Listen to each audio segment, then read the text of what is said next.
KLX, I always push black nationalism.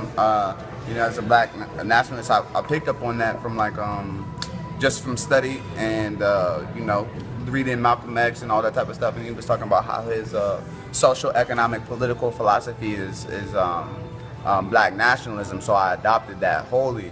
And then Ngoy so eloquently evolved my consciousness and awareness on how black nationalism might not be the only solution for blacks in America. So go ahead. Right. Because... Oh, my bad, bro. I got you. So, right, because, you know, I understand that black nationalism limits the struggle that African people face, just the Africans in this country. And as African people, we are everywhere. And everywhere that we are, we have the same struggle. We go through the same hell. And so African internationalism just includes our brothers and sisters everywhere that they are in that struggle. I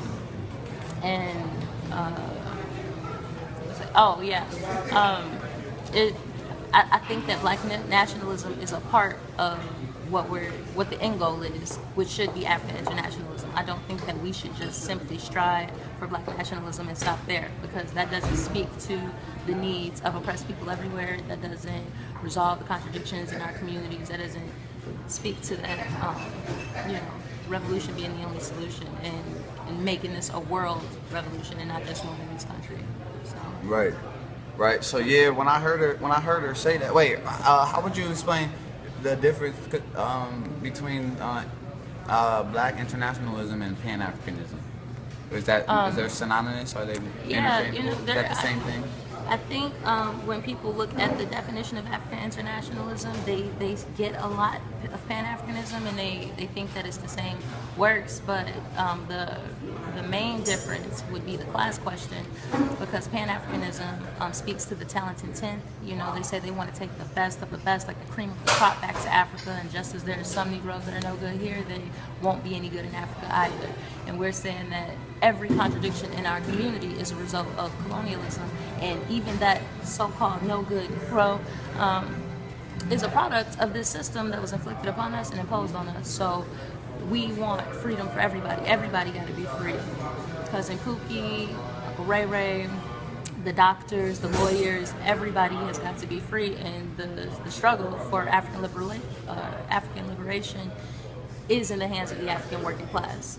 They are the class that have nothing to lose and will genuinely lead this struggle, because the petty boor, the so-called middle class, can always be define the African working class for the people.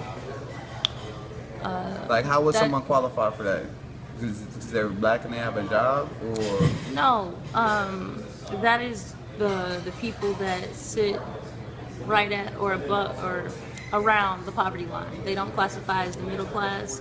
The people that are struggling, you know, day to day to make ends meet, the people that might have money for some of their bills this month but don't have money for all of their bills, the people that are not controlling the means of production, and so they're selling their labor power. So an example, like if you work in a factory and you know, produce car parts and you get paid $9 an hour, you're not getting paid for the work that you're doing, because they're going to sell that car for thousands of dollars. You're getting paid for your ability to be able to do that job. That's your labor power, and they put a price on that, you know, a very low one, and then that's what you're forced into selling in order to survive. Because in this parasitic capitalist economy, you're paying for basic living essentials like food and water and housing, and so. This is the working class that we're talking about. You know, the people that produce life for everyone else. Right. We just don't produce it for ourselves because we don't have the means. Right. Yo, that's deep. That's deep. Hey, you got anything else?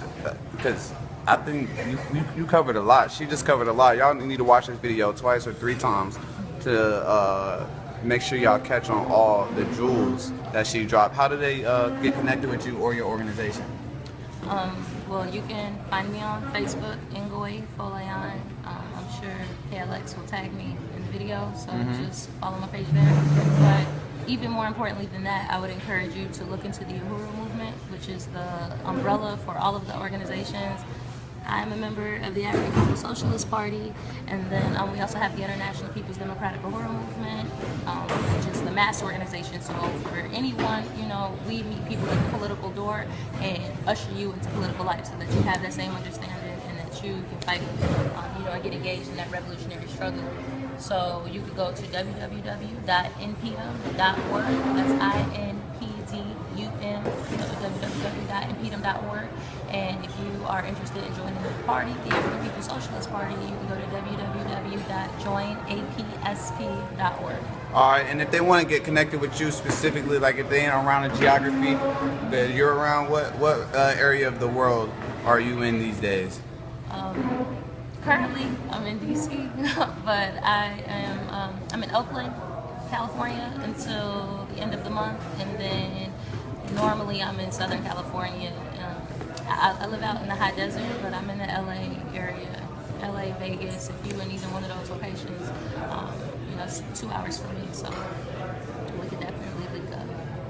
All right. Hey, so I hope y'all enjoyed the information on this. In this. Oh, also, you an entrepreneur. Just real quick, like 15 seconds on like the business that you started and why you started. Because you're not just a talker. You about that action. Yeah. So I'm a child care provider, and I own my own daycare center.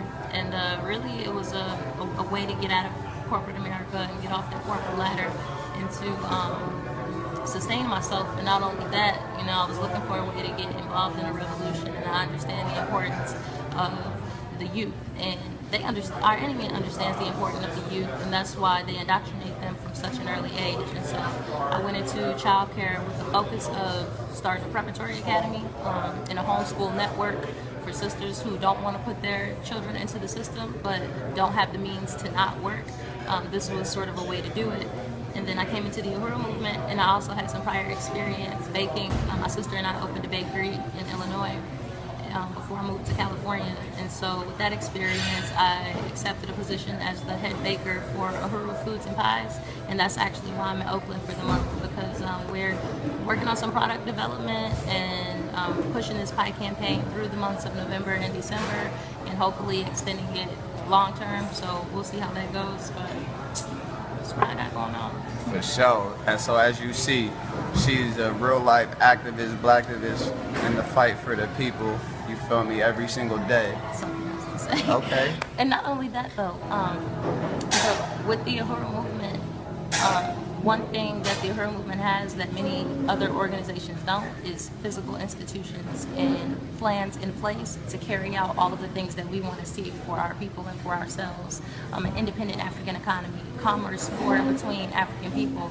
And you know, so we have markets and Uhuru furniture and collectibles and Planet Fitness apparel, or not Planet Fitness, but Planet Apparel, and all of these other things. So if you're interested in getting involved and you don't want to join the organization, but you just want to become a part of the economic work, maybe you're looking for employment, or you're just looking for a way to, you know, broaden your political understanding while you're on the job, you know, you can do that. Black Star Industries is the economic front.